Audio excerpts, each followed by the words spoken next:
자, 2강입니다. 우리 이번에는요 교재 페이지 7페이지 경영자서부터 한번 들어가 보도록 하겠습니다.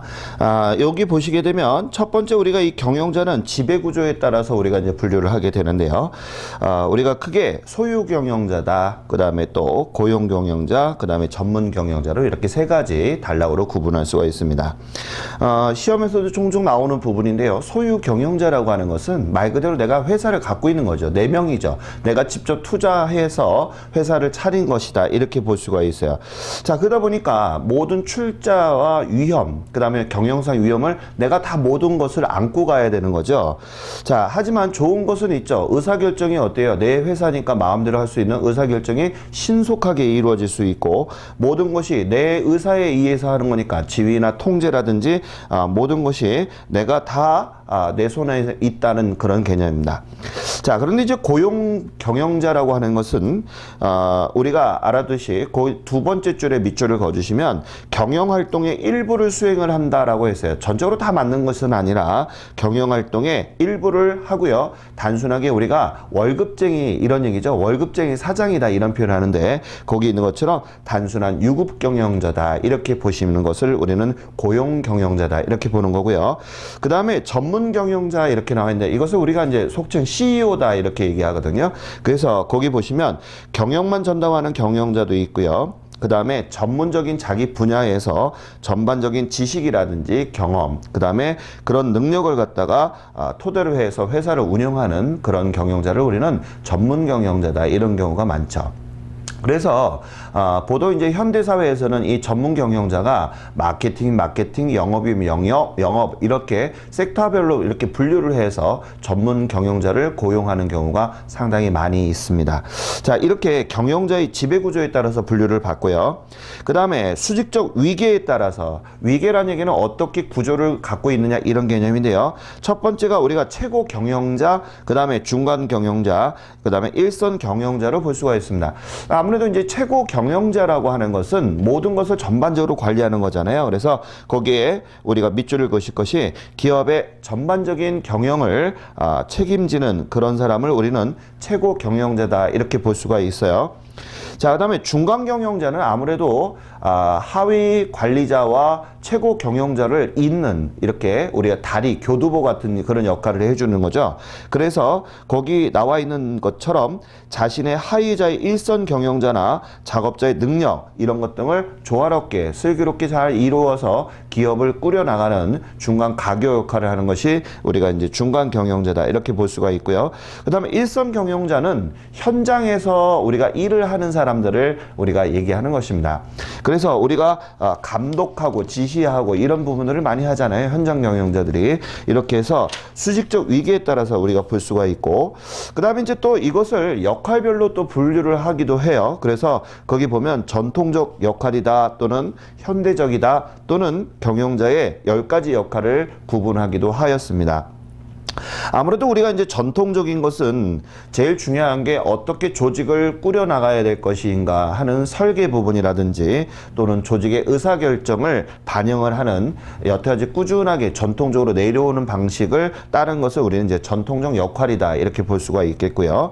그 다음에 이제 현대적인 것은 아무래도 조직의 목표는 이윤 추구 아니겠습니까? 그 목표를 갖다가 달성하기 위해서 그 조직원들의 개성이라든지 이런 것을 다 존중하면서 끌고 나가는 것을 우리는 현대적인 역할이다라고 볼 수가 있습니다.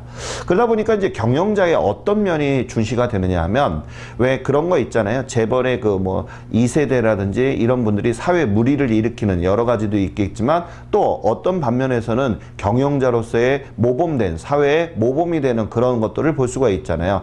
그 모범이 바로 회사의 얼굴도 될 수 있기 때문에 거기 보면 경영자의 10가지 역할을 보게 되면 얼굴이라든지 리더십, 뭐 어떤 회사에 예를 들어서 국민은행의 어떤 총재가 뭐 연봉을 1원을 기준으로 해서 다시 국민을 일으킨 그런 부분들이 있잖아요. 이런 것들을 우리가 이제 경영자의 10가지 역할이다라고 볼 수가 있습니다.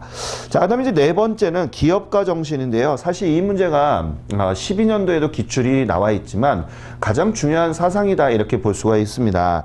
가장 중요한 것은 우리가 기업의 목표를 제시할 때 있어서 중요한 것이 내가 기업의 조직원으로서 어떻게 해야 돼요? 가장 중요한 게 욕구와 동기를 갖다 해서 회사를 이끌어 나갈 수 있게끔 만들어주는 게 가장 중요한 거 아니겠습니까? 그래서 기업가 정신은 가장 중요한 게 고객 제일주의다. 우리가 물건을, 제품을 생산해서 고객들한테 전달할 때 그냥 생산하면 다 팔리는 그런 형태가 아니잖아요. 그래서 고객이 정말 진정하게 원하는 거, 고객을 위해서 우리가 또 한 번 감동을 줄 수 있는 그런 것이 가장 중요한 거죠. 그래서 우리가 보통 대기업에서 고객 감동이라는 그런 메시지를 전달하기도 합니다. 그래서 복지면이라든지 사회적인 여타의 문제까지를 다 현대에서는 진정한 기업가로 본다는 개념이 대두가 되고 있습니다. 자, 그 다음에 이제 사회적 책임이라는 게 있는데요. 그 사회적 책임은 거기 보신 것처럼 기업의 사회적 책임의 이유에 보게 되면 뭐 우리가 책임의 효과가 어디까지가 있냐 뭐 이런 얘기인데, 그런 부분은 그냥 중요치 않기 때문에 그냥 읽어보시면 될 것 같습니다. 자, 그러면 이제 우리가 1장에 대해서 경영과 기업에 대한 경영자에 대한 것을 봤는데요. 우리가 이 교재의 구성을 보게 되면 체크 포인트라고 해서 과거에 기출에서 많이 나왔던 지문들을 OX 문제로 다뤘습니다. 이런 지문들은 많이 좀 담아주시는 게 좋을 것 같아요. 그래서 다는 아니고 거기서 제가 중요한 것들을 우리가 한번 보도록 하겠습니다. 첫 번째 우리 1번 문제 한번 볼게요. 기업 경영과 경영활동에서 1번 문제를 보게 되면 경영활동은 과정 관점에서 볼 때 계획, 그 다음에 조직화, 그 다음에 통제 지휘라고 그랬는데 그게 바뀌었잖아요. 그래서 아까도 얘기했듯이 이런 그 순서 과정이 시험에 많이 나오는데요. 이렇게 순서로 진행된다라고 했는데 여기 1번은 틀렸죠? 지휘하고 통제가 바뀌었다라는 점. 자, 그 다음에 이제 두 번째 기업에서의 3번 문제를 한번 보도록 할게요. 주식회사는 주주가 유한 책임으로 구성이 되어 있다. 그래서 내가 주식을 투자한 것만큼은 책임을 져야 된다고 그랬잖아요. 그 다음에 인재 모집이라든지 거기 보면 소유와 경영의 분리. 자, 주주와 관리하는 사람이 분리가 되는 게 주식회사잖아요. 자, 이렇게 돼 있고, 그 다음에 소유권 이전이 용이하다는 얘기는 주식 거래가 어떻게 해야 되나? 쉽죠. 우리가 매수와 매도가 빈번하게 쉽게 이루어질 수 있고, 그 다음에 그 주식을 어떻게 증권화하여 발행하기 쉽다라는 개념입니다. 그래서 이런 것들이 우리가 주식회사의 큰 장점이다라고 보는데요. 우리가 11년도에도 기출된 나온 적이 있습니다. 자, 그다음에 이제 5번 문제도 한번 볼까요? 모든 주식은 채권과 달리 액면가가 없다라고 나와 있는데요. 이것은 아니죠. 우리가 주식을 발행할 때는 액면가액이 있어요. 그래서 우리가 이제 상법이 많이 개정이 됐어요. 예전에는 우리가 한 주당 액면가액을 5,000원인데 너무 이제 그 취업이 안 되다 보니까 1인 창조 기업이 많이 이제 들어서면서 액면가의 금액을 100원서부터 그다음에 상한가는 없는 형태가 되는 거죠. 자, 이런 식으로 돼 있기 때문에 모든 주식과 사채는 액면가액이 존재한다. 그래서 우리가 주식은 한 주 이렇게 얘기하는 거고요. 자, 주식은 한 주가 100원서부터 시작이 되고 사채는 한 좌 해서 10,000원서부터 액면가가 들어간다는 점을 알아두셨으면 좋겠네요. 자, 그 다음 이제 우리가 이제 객관식 문제로 한번 좀 들어가 보도록 하겠습니다. 우리가 이제 객관식 문제에서는, 좋은 문제들이 많이 이제 돼 있어요. 우리 선생님 꼭 한번 좀 풀어 주셔야 되고, 모르는 것들은, 좀 체크 좀 해놓고 자꾸 좀 봐주시고, 또 이 책의 좋은 점은 그 풀이 과정을 좀 상세하게 잘해 줬다는 거예요. 그래서, 이러이러한 문제들을 우리가 서브노트 하는 것처럼 잘 좀 머릿속에 담으시면 좋은 효과의 점수를 얻을 수 있을 거라고 봅니다. 자, 먼저 우리가 기출문제 예상문제 중에서 4번 한번 찍어볼게요.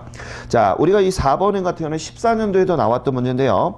무한책임사원과 유한책임사원 두 가지로 구성이 된 거 있잖아요. 그러면 제가 한 명은 무한만 되는 거라고 그랬잖아요. 근데 이거는 두 가지가 있네요. 무한과 유한. 이건 뭐다? 그죠? 합자회사를 얘기하는 것이죠. 자, 2번이 정답이 되겠고요. 그 다음에 5번 문제, 유한회사의 특징이 아닌 것 이렇게 나와 있는데요. 자, 아까 제가 유한회사는 50명 이하잖아요. 그런데 중요한 것이 이 주식이 양도가 어려워요. 그래서 전 사원의 총회에서 이사의 승인을 얻어야지만 주식의 양도가 가능하기 때문에 아무래도 주식회사보다는 조금 번거로운 점이 있다는 점입니다. 그런데 여기 특징이 아닌 것은 해서 3번이 틀렸죠. 타인에게 양도가 자유롭다, 이런 점은 우리가 틀렸다라고 볼 수가 있습니다.